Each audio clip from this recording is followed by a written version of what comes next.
दुनिया बदल रही है और बड़ी तेजी के साथ बदल रही है। अगर इसे जिसने पकड़ा वो दुनिया के साथ कदमताल मिलाते दिखेगा, लेकिन जिसने नहीं पकड़ा वो पीछे रह जाएगा। ये बात दुबई पर सही तरीके से लागू होती है और इसकी मिसाल दुनिया के लोग देते हैं। आज की तारीख में मुस्लिम देश दुबई की नकल कर रहे हैं और नए शहरों को बसा रहे हैं, जहां पर दुनिया के कानून के हिसाब से सब कुछ होगा और आप जैसे चाहे अपनी जिंदगी जी सकते हैं।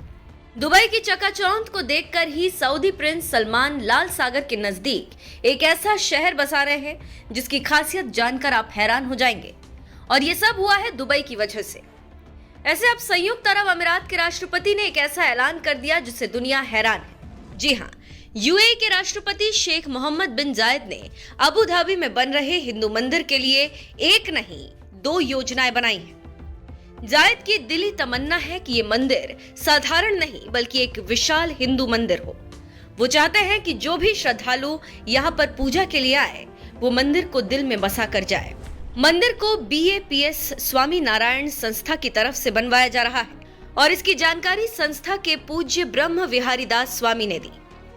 ब्रह्म विहारी दास की माने तो शेख ने इच्छा जताई कि राजधानी में एक विशाल मंदिर होना चाहिए। उन्होंने कहा, आज भी इस बात को सोचकर आश्चर्य होता है कि अबू धाबी में एक हिंदू मंदिर का निर्माण हो रहा है। जानकारी देते चले कि अगस्त 2015 में यूएई की सरकार ने अबू धाबी में मंदिर के लिए जमीन मुहैया कराई थी। शेख मोहम्मद उस समय क्राउन प्रिंस थे। उन्होंने मंदिर के लिए तब जमीन गिफ्ट की जब प्रधानमंत्री नरेंद्र मोदी यूएई के दौरे पर पहुंचे थे। वो पीएम मोदी की पहली यूएई यात्रा थी।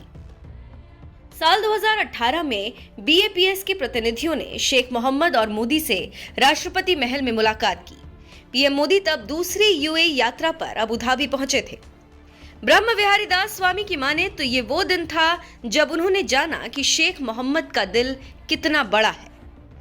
जब वो पीएम मोदी की तरफ बढ़े तो हैरान रह गए। उन्हें ये समझ नहीं आ रहा था कि क्या होगा। उन्होंने शेख के सामने 2 योजनाएं रखी। पहली योजना के तहत अंदर मूर्तियां रखकर एक साधारण मंदिर में पूजा करना था, बिल्कुल हरि मंदिर की तरह।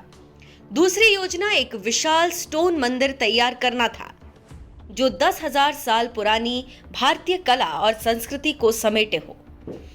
जब दोनों प्लान शेख मोहम्मद बिन जायद अल नाहन के सामने रखे गए तो उन्होंने पारंपरिक मंदिर को चुना। मंदिर के लिए शुरुआत में 13.5 एकड़ की जमीन तय हुई, लेकिन बाद में अतिरिक्त 13.5 एकड़ जमीन और दी गई जो कि पार्किंग के लिए थी।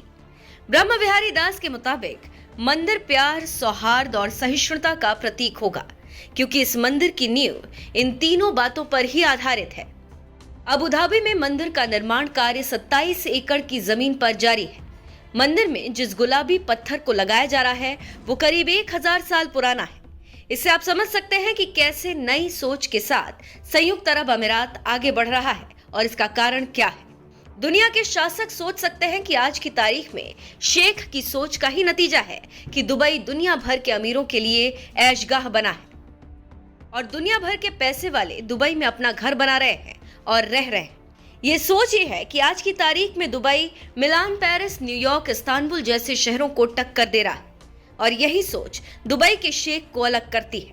और आज दुबई संयुक्त अरब अमीरात की GDP और अर्थव्यवस्था में भारी भरकम पैसा दे रहा है। तो अब आप समझ गए होंगे कि दकियानूसी सोच और एक खुली सोच में अंतर क्या होता है। जब आप सबके लिए दरवाजा खोलते हैं, सबके लिए न्याय करते हैं, सब धर्मों को एक समान देखते हैं तो दुनिया खूबसूरत लगती है और वो दुबई की तरह खिलखिलाती है। उसी का नतीजा है कि अब दुबई में दुनिया का सबसे बड़ा मंदिर बन रहा है।